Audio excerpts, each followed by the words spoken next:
Hello, my name is John Bindernagel. I'm a wildlife biologist, and I've been studying the Sasquatch, or Bigfoot, for about 40 years. And today I'd just like to share some of my results with you in a three-segment presentation, about 15 minutes each. This first segment is what the Sasquatch looks like, anatomical features in particular. I like to start with a question. What is it that people see that makes them think they've seen a Sasquatch and not a bear on its hind legs or a human in a fur suit?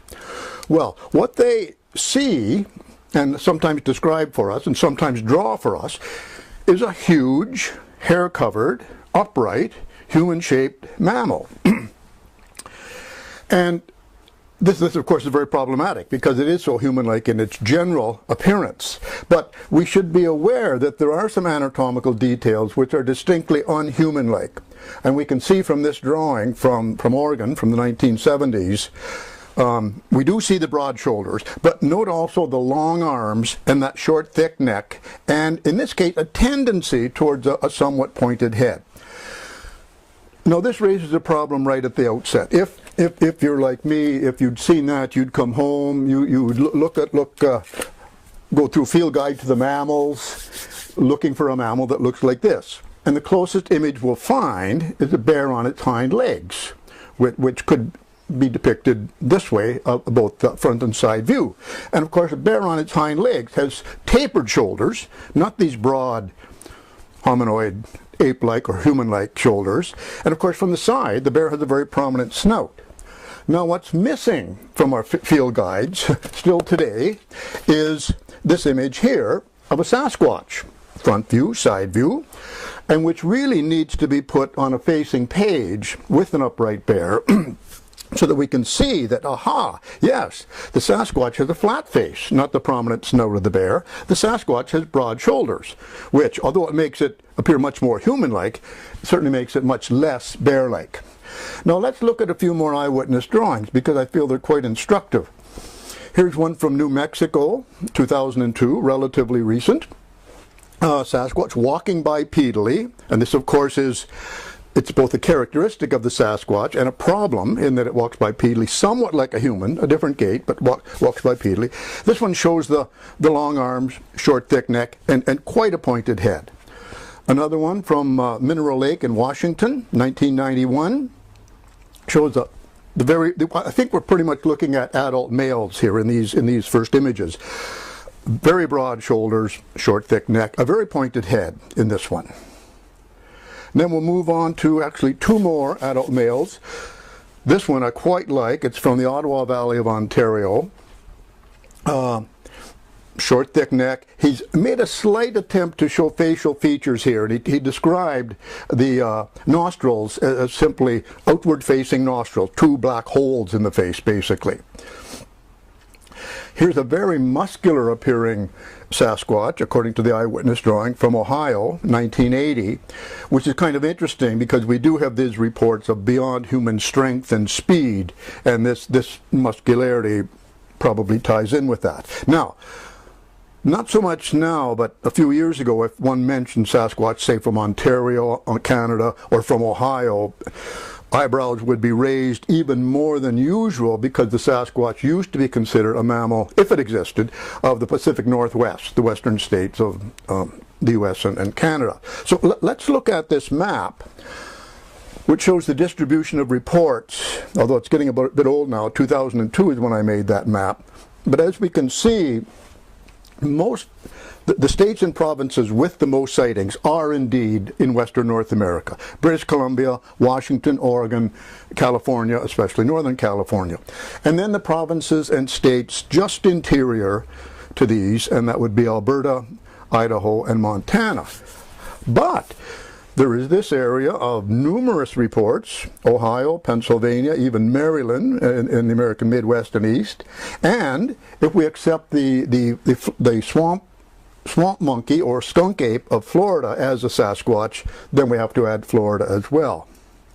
Now, let's look at a couple more drawings because not all Sasquatches appear to be these great, hulking, wide-shouldered males. Some have been described as females, either on the basis of visible breasts, such as this one, or because it was carrying an infant, or appeared to be carrying an infant, such as this one. And of course the controversial Patterson-Gimlin film, in good copies of that film you can see that that appears to be a female with visible breasts. Yet other Sasquatches appeared to be subadults or young adults. And these, of course, are, well, I won't say of course, and these are even more human-like than the mature adults. They're more slender, more gangly in some places, not as broad-shouldered. Here's one from only a couple hours from where I live, here on Vancouver Island, observed by a deer hunter, two deer hunters, an older man who was my age, and a younger fellow who was only 16 at the time. And there's a bit of a story behind this one, because these two hunters are dragging a deer down a mountain, and ahead they see this thing leaning against a tree. And first they think it's Bob, the young hunter's father. And they're thinking, what's Bob doing out here in torn rain gear or torn Stanfield underwear, whatever he's wearing? He's got better rain gear than that. And where's his rifle? It's November. Nobody's out here without a rifle at this time of year. Anyway, they decided they had to get that deer off the mountain, so they turned around, got the deer. By the time they came back to this place, it was gone. But that evening, the young fellow made this drawing, and they basically concluded, gee, they must have seen a Sasquatch that day. So that's kind of interesting. There's another interesting subadult drawing, also from very near where I live, here on Vancouver Island. And this is an interesting one, because the girl who saw it, teenage girl, there were two teenage girls on a Saturday morning on the beach digging for something in the intertidal zone, and they heard a slapping on the water around the point. And they worked their way around and were confronted with this image, this being standing there with a stick in one hand and some ducks in the other. And just as they were turning to run, turn around and run, it turned and ran first, and they saw it run like a deer. And when the woman did the drawing for me, which I was very grateful for, I had to say, gee whiz, that looks very human-like. She said, well, it may look human-like in the drawing, but in no way was it a human. It was about 7 feet tall, very muscular, covered with long, silky, reddish hair, ran like a deer. One more of these would appear to be subadults or young adults. This one again from Ohio, and this is actually a painting. Ohio, 1982, a Sasquatch standing on a bridge. Usual characteristics: the short neck, the tendency towards the pointed head, in this case sloping from receding forehead, and large hands as well as large feet. Now, we even have a pretty good idea of some of the details of the Sasquatch face. We have a couple of eyewitness drawings for our use from Ohio. This one from near Sharon, Ohio. Interesting features, because some of the characteristics are somewhat ape-like, and I'm referring now to the thin lips, the wide mouth, the forward-facing nostrils, and the very wide upper lip. And of course, this one also shows that very characteristic short, thick neck. A second one, also from Ohio, 1990. Again, similar features: outward-facing nostrils, thin lips, wide mouth. Very strong tendency towards the pointed head on that one. And although it doesn't show up real well, a rounded chin, not the sharp pointed chin of the human, but the rounded chin of some of the great apes. And one last one from Vancouver Island, just a sketch in this case, looking at us, showing those forward-facing nostrils again. Now, just a last drawing, because every once in a while, well, not a lot of these are quite good drawings, but sometimes we get a Sasquatch observed by an exceptionally talented artist, and that's what happened on Mount Elphinstone in British Columbia in 2009. When a young man observed this Sasquatch in an area where he was, I believe he was tree planting. And it's a nice drawing. It shows that athletic ability and flexibility of the Sasquatch, which is so often described. Again, it's this kind of beyond human ability to climb trees, to run up a mountain quickly, or to squat down and disappear very quickly. And I think that's kind of captured in his drawing, which also seems to show that pointed head.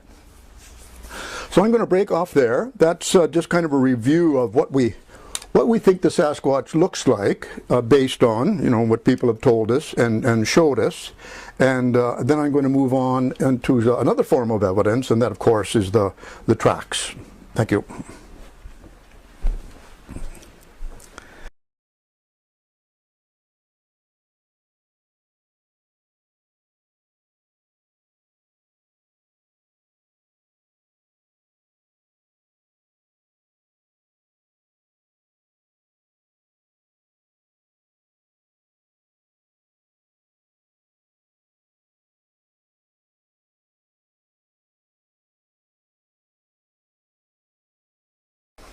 Hello, my name is John Bindernagel. I'm a wildlife biologist, and this is the second of 3 segments on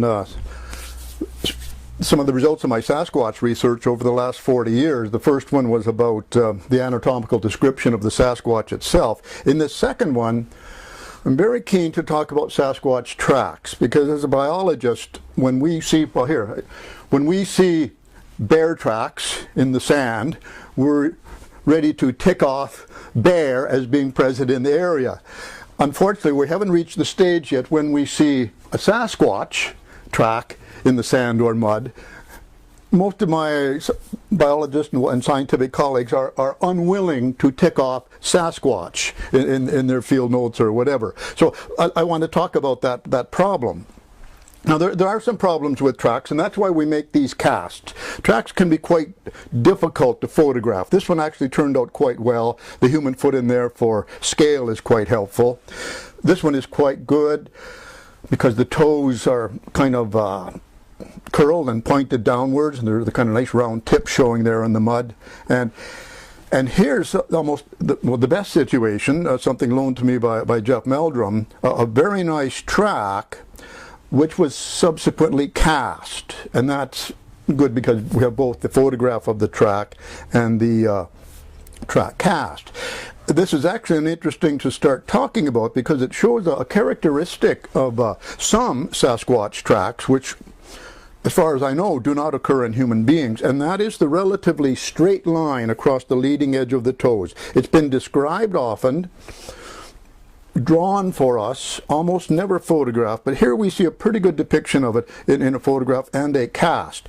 What's interesting about that feature is that occurred in the first Sasquatch track ever cast, as far as we know. Now that original cast has been lost, but a tracing of it survives, and this is the tracing of it here, loaned to me by John Green. That was cast by a Washington State deputy sheriff who came up to BC, let me just check this, and photographed, and cast a Sasquatch track in 1941.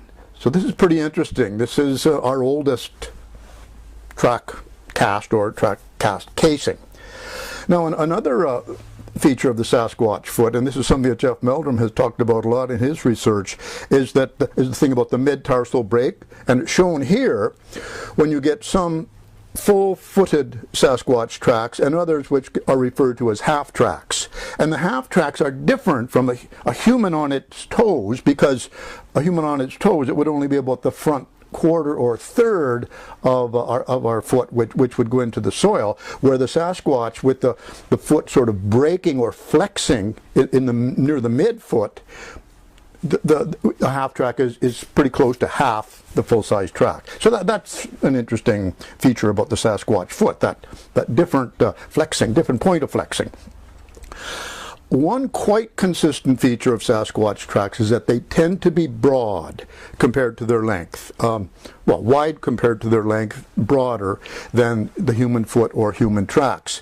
This is quite an extreme example of it. It's a good example, but an extreme example from Pennsylvania, where the width of the foot behind the toes is fully 50% of its length. And similarly, in this rather small Sasquatch track, only 8 inches in length, the width of the foot behind the toes is fully 50% of the length. Now, that is of interest, the broadness of the Sasquatch foot, for a couple of reasons. Well, for one, because it differs from the human foot, which tends to be narrower, even when the human foot does get to be 16 inches long or something like that. Now, let's just look at a historical account here. It's from Southwest Oregon, 1904. And, okay, some miners on the Sixes River had been observing a wild man, as they called it, in their area, and it was picked up by an editor of the Lane County Leader from Cottage Grove, Oregon. So the editor is writing, talking about the miners, when he says they say he is the wild man, they say he is something after the fashion of a gorilla, and unlike anything else, either in appearance or action. Okay, so there we have a bit of physical description. A bit of behavior comes in here. He can throw rocks with wonderful force and accuracy. Now that's a very early report of this intimidation behavior that's commonly been reported for the Sasquatches. It certainly eliminates bears, could be human pranksters. Now this is kind of interesting. He is about 7 feet high, has broad hands and feet, and his body is covered by a prolific growth of hair. Well, here we have that reference to the total body covering of hair, the large size, 7 feet, broad hands and feet. So they noticed broad feet already in 1904, and I find that quite interesting because these men were ahead of it. You know, sometimes people ask, what did we know, or what do we know, and when did we know it? Well, we could have known about the broadness of the Sasquatch foot long ago.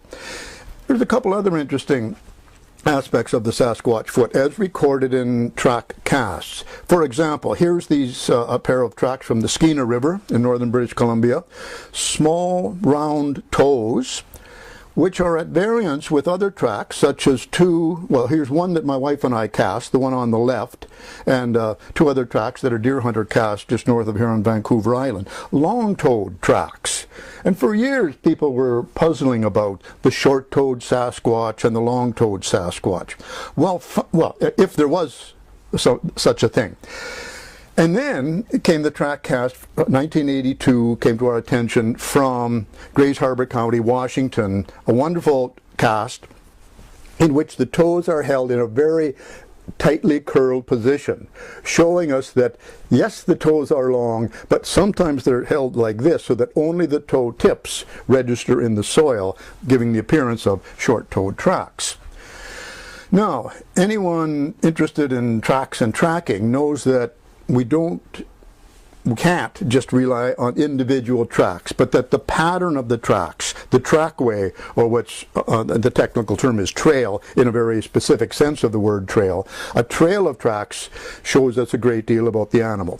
For example, here is a trail of grizzly bear tracks on a road. And first of all, there's both hindfoot and forefoot. Second, there is this straddle or width to the trail. And here's a human trail in snow. And it's kind of interesting because we humans, when we walk, also show a certain amount of straddle or trail width. And in addition, when the snow is a little bit deep, we tend to do this scuffing where our heel slides in and our toe drags out. Now let's look at the Sasquatch trail. Here's one where the mammal, is walking towards us. And note the linearity, the lack of straddle. We can't tell from the scale, however, these are large tracks with a fairly large stride interval. The lack of scuffing in the relatively deep snow. And here's another one from Ohio, again. And this has been mentioned by people in the past. I remember someone saying it's as if the Sasquatch was walking on a tightrope. That's how in line the tracks were. And we get a sense here of scale from the person who's partly in the photograph that this is a very long stride length.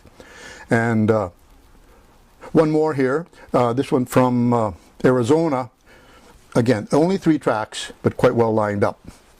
Now, There's an obvious question here. If this track evidence is as good as some of us think it is, why have we not moved ahead and, gone with this really good evidence and attracted the attention of our scientific colleagues and managed to get the Sasquatch being studied in mainstream universities, government conservation agencies? Well, there's been a distraction, and that is the distraction of hoaxes. And we should talk about hoaxes because it turns out to have been a very important inhibiting factor to Sasquatch research. Here we have a man showing 2 carved wooden Sasquatch feet, presumably made by his uncle, Mr. Wallace, some years ago. And this came out in 2002 as an explanation for Sasquatch tracks. And the media loved it. They jumped on this and said, great, case closed. And, we had headlines, a lot of different headlines. One of them was, originator of Bigfoot hoax dies, family fesses up. Another one, footprints big, but 42-year Bigfoot hoax even larger. Well, there's a couple interesting things. One of the interesting things is this second one, 42-year Bigfoot hoax. Where on earth did they come up with 42 years? Because we've already talked about a 1904 report describing the feet. We have other reports from the 1850s, 1870s, 1880s, good reports, good descriptions. Well, what they were referring to was this newspaper article of 1958, which is close to 42 years. I'm sure this is what they were referring to. New Sasquatch found, it's called Bigfoot. This was Jerry Crew, the construction person in Northern California, who kind of, the Sasquatch became quite popular as a subject of newspaper and media inquiry around that time. And unfortunately, this is also the time when the Sasquatch was given what I call the unfortunate nickname Bigfoot. But which is problematic, because it's very hard, I think, for a scientist to take seriously an animal with the nickname Bigfoot, which is why so many of us serious investigators like to stick with the word Sasquatch, which is derived from an Aboriginal name. Anyway, but let's look more closely at the evidence brought forward for the Sasquatch as a hoax. Here we have Dale Wallace holding these fabricated wooden feet. Look at the toes more closely. The toes are square. The hoaxer hadn't even bothered to round off the toes. Let's look at another one of these fabricated foot examples. This is from 1982. Rant Mullins brought forward some carved wooden Sasquatch feet. And once again, what we see here, the heel is square. He hasn't even bothered to round off the heel more than just a little bit. So the question is, well, there's a couple questions here. Scientists who are not stupid have accepted the hoax hypothesis. They regularly explain and tell me that you should know that hoaxes explain Sasquatches. Well, no, hoaxes do not explain Sasquatch track, at least not according to the evidence that's been brought forward, and that which was so widely accepted in 2002.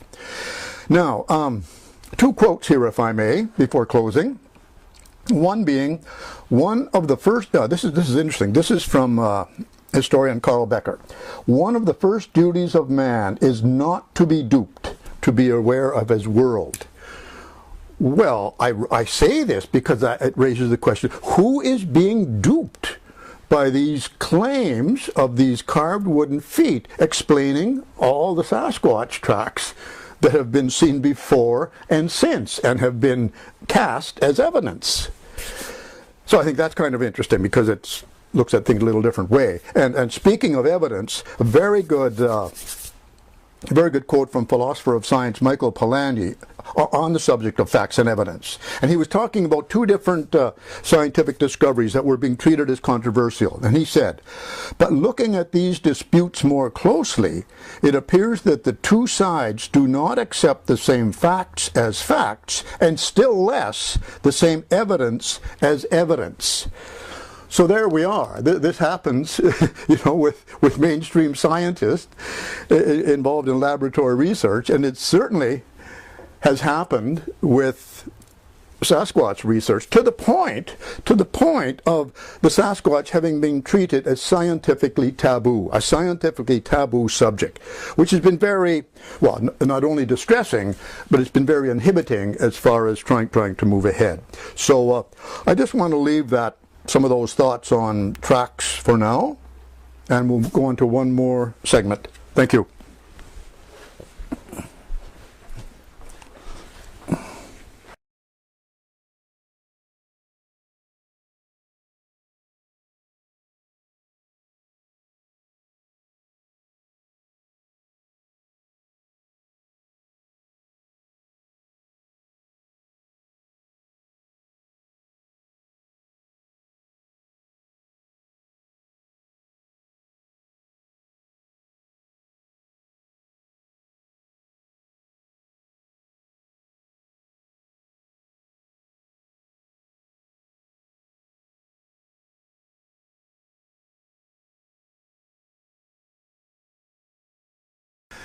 Hello, my name is John Bindernagel. I'm a wildlife biologist, and this is the third segment in a series of 3 on the Sasquatch and on the unfolding discovery of the Sasquatch.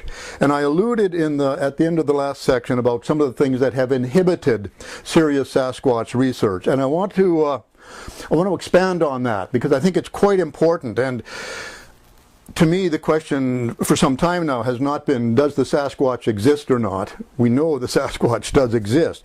The question is, why has the Sasquatch been treated as a scientifically taboo subject? Why is it not a subject of mainstream scientific research?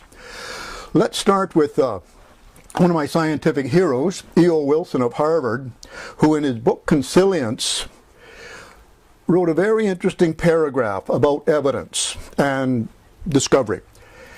He wrote, as evidence piles upon evidence, certain bodies of knowledge do gain universal acceptance. They ascend a scale of credibility from interesting to suggestive, to persuasive, and finally compelling. And, given enough time, obvious. Well, I put E.O. Wilson's categories on a scale, which is the way I think he means that many bodies of evidence do lead to a tipping point where the results finally, after it being interesting, suggestive, persuasive, compelling, and he says finally obvious, or I might say conclusive. No, but there's a problem, because I don't think he's had to deal with the Sasquatch as an unfolding discovery. If he had, he would realize that in the case of the Sasquatch, there was a category below evidence being interesting, and that is that the evidence is unreasonable, irrelevant, or baseless. And that's what we seem to have happened here. And when that happens, there is a blockage. The evidence is more or less banned from moving up the scale to be found interesting, suggestive, persuasive, compelling, or eventually obvious. And what is this evidence? Well, we haven't talked about it here, but there's the Aboriginal evidence of early Americans and First Nations people who've been describing the Sasquatch to us for many years, to put it mildly, but which we have kind of misinterpreted when we interpret myth and legend too narrowly as referring to a supernatural being or a fictional being. Then there's the historical reports, such as we mentioned a little earlier, like the 1904 report from Oregon, where miners actually described in a published newspaper account aspects of Sasquatch anatomy, behavior. Then there are, that might have been suggestive, persuasive, could have been the eyewitness descriptions, eyewitness drawings, and say, my goodness, there's this remarkable consistency in what people from New Mexico see, and Ontario see, and British Columbia see. And then there's evidence which some people have found to be compelling, and that could be the Patterson-Gimlin film, which many of us do find compelling.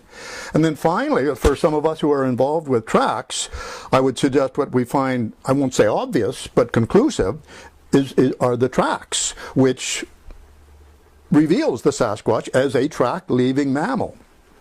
and which could have brought us to the tipping point before now. So what is the evidence that's missing? Well, obviously a cadaver, this lower figure in the lower right here, a cadaver would change things overnight. Possibly DNA would do the same thing. And I think we would move with very conclusive evidence along those lines, especially a cadaver, immediately up to the tipping point of acceptance. Then what would happen? Then there would be these questions, and the public would be asking, my goodness, why do scientists appear to be surprised that the Sasquatch actually exists? Did they not see it coming? Was there, I'm being a little bit facetious here, was there no scientific dialogue leading up to this?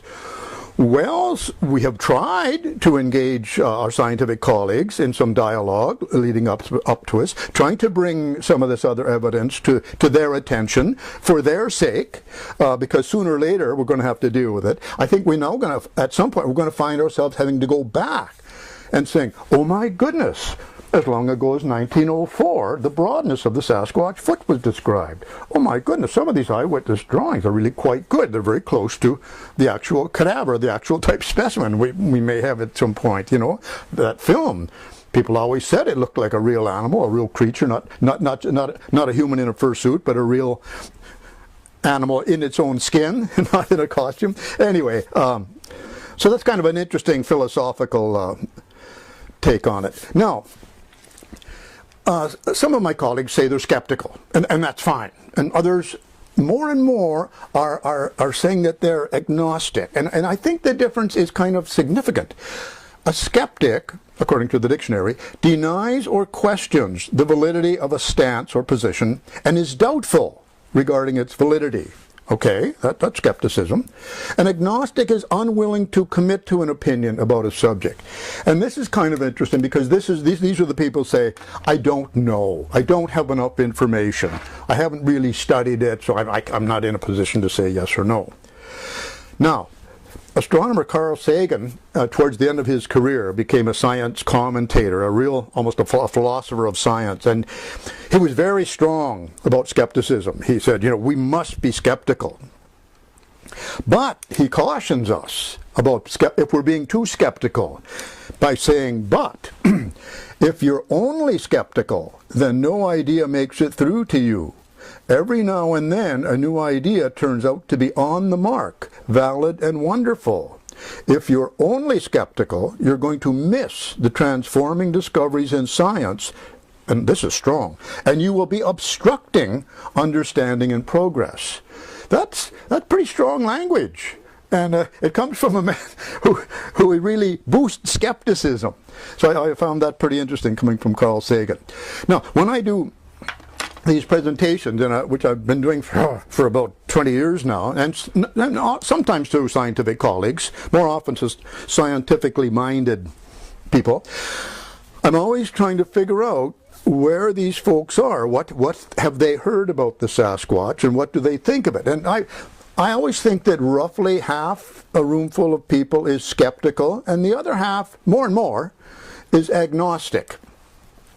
I also realize, and I find this especially at universities, there is maybe not a small segment, maybe a large segment, that's strongly opposed to this whole idea. They find it preposterous. Some are even hostile. They're embarrassed that a person who calls himself a scientist with a PhD is taking this on and treating the Sasquatch as an existing North American mammal. They just find that, as I say, preposterous.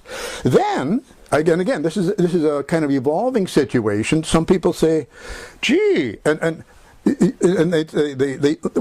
they look at us as believers, and that's a media thing. The media likes to call us believers, or even worse, true believers. And I like to say, no, we're not believers. There's no faith involved. We are convinced by the evidence. But anyway, there are these people who say, "Wow, you folks that have been studying this, you investigators, and are convinced, you're ahead of the curve, aren't you?" Well, not so fast. Thanks, but not so fast, because for every person who thinks we're ahead of the curve, there's about 100 people that think we're delusional. And that's kind of a joke, but not completely a joke, because there's so much evidence to support this feeling, this conclusion that we are delusional. For example, a book that came out in 2008, published by the prestigious University of California Press, titled Anatomy of a Beast, Obsession and Myth on the Trail of Bigfoot. And the author writes, if people can delude themselves into believing in the existence of an 8-foot-tall ape man, what on earth might they be thinking about truly important matters? Well, this is obviously a rhetorical question, but it's very strongly put. Another book also came out in 2008, and this is by Joshua Buse. Again, a prestigious university press, University of Chicago Press. His title, Bigfoot, Life and Times of a Legend. And Buse went to great pains to criticize and even ridicule the way Sasquatch research has been handled over the years. And this is kind of a touchy subject because scientists have just avoided the subject completely, so it's been taken over by amateur investigators, many of whom are very dedicated and very disciplined, others less so. But anyway, he does this job of ridiculing Sasquatch research and the conclusion that the Sasquatch is an extant or existing North American mammal. So he got this review in Publishers Weekly by a reviewer who was quite impressed with Buse's take on Sasquatch research. Buse is at his amused best when following the exploits of Bigfoot's handlers, the colorful band of true believers, hoaxers, and pseudo-documentarists who constructed this greatest of shaggy dog stories. Well, you can see that he's done a very good job of debunking the Sasquatch research as a serious activity, which was apparently his intent, and certainly worked with this reviewer. Because, you know, we are referred to as true believers, we're lumped with hoaxers, so casting tracks like this is not documentation of scientific evidence, but it makes us pseudo-documentarists. So anyway, it's difficult when this view is being promoted so strongly and being widely accepted, and being you know, published by scientific presses. Okay, now I don't want to get too deep here on this idea of truth, but there's a nice quote from Salman Rushdie in a piece of his writing called Finding Truth in Fact and Fiction. And he says, fine as the word truth sounds, truth is all too often unpalatable, awkward, unorthodox. The armies of received ideas are marshaled against it, yet it must, if at all possible, be told.